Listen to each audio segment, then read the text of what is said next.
আমাদের সংস্কৃতি, আমাদের সংস্কার সর্বদা থাকবে আমাদের সাথে। ভারতের মহান গ্রন্থ আর কাব্যের সম্পূর্ণ সংকলন। সাবস্ক্রাইব করুন তিলক। প্রদ্যুম্ন একজন কুটিল রাজনীতিবিদের মতন না খালি সম্রাসুরের আত্মবিশ্বাসের চুরচুর করেছে, বরং সম্রাসুর এবং মায়াবতীর মনে ভয়ের নির্মাণও করে দিয়েছে। এখন নিজেকে অমর মনে করছিল যে সম্রাসুর মৃত্যুর কথা শুনতেই আতঙ্কিত হয়ে গেছে। হ্যাঁ প্রভু।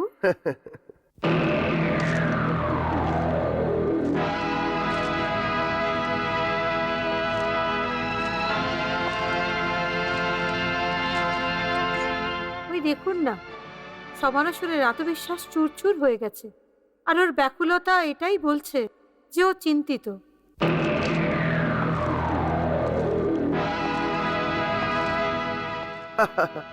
ওই সম্রাসুর যে কাল পর্যন্ত এই কথাটাই ভাবতো যে ও অমর আর মৃত্যু ওকে ছুতেও পারবে না, ওই সম্রাসুর আজকে মৃত্যুর ডাক শোনা মাত্রই ব্যাকুল হয়ে গেছে।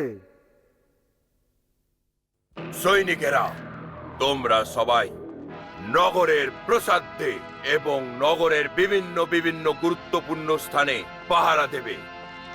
আর প্রদ্যুম্নের সম্বন্ধে আমাকে প্রত্যেক মুহূর্তের বার্তা ক্রমাগত পাঠাতে থাকবে। যাও।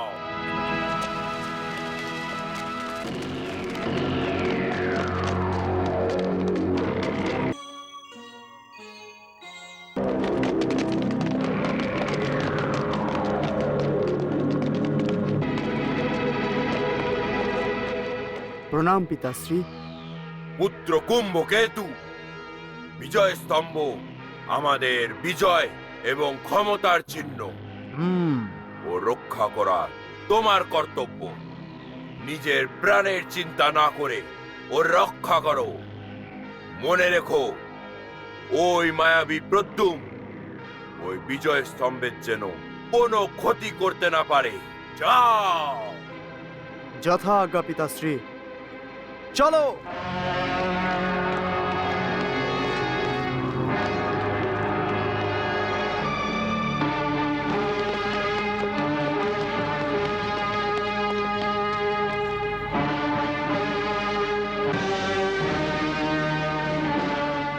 পুত্র সিংহনাদ,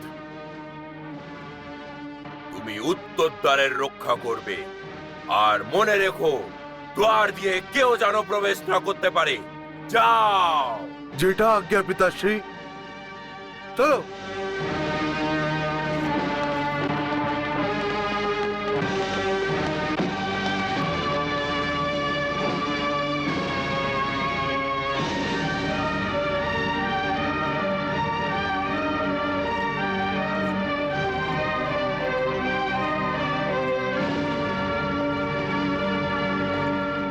পুত্র কেতুমলি,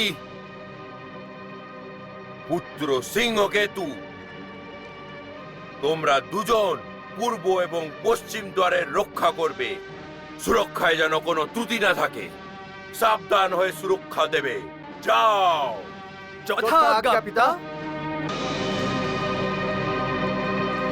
চলো।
প্রণাম অসুরেশ্বর।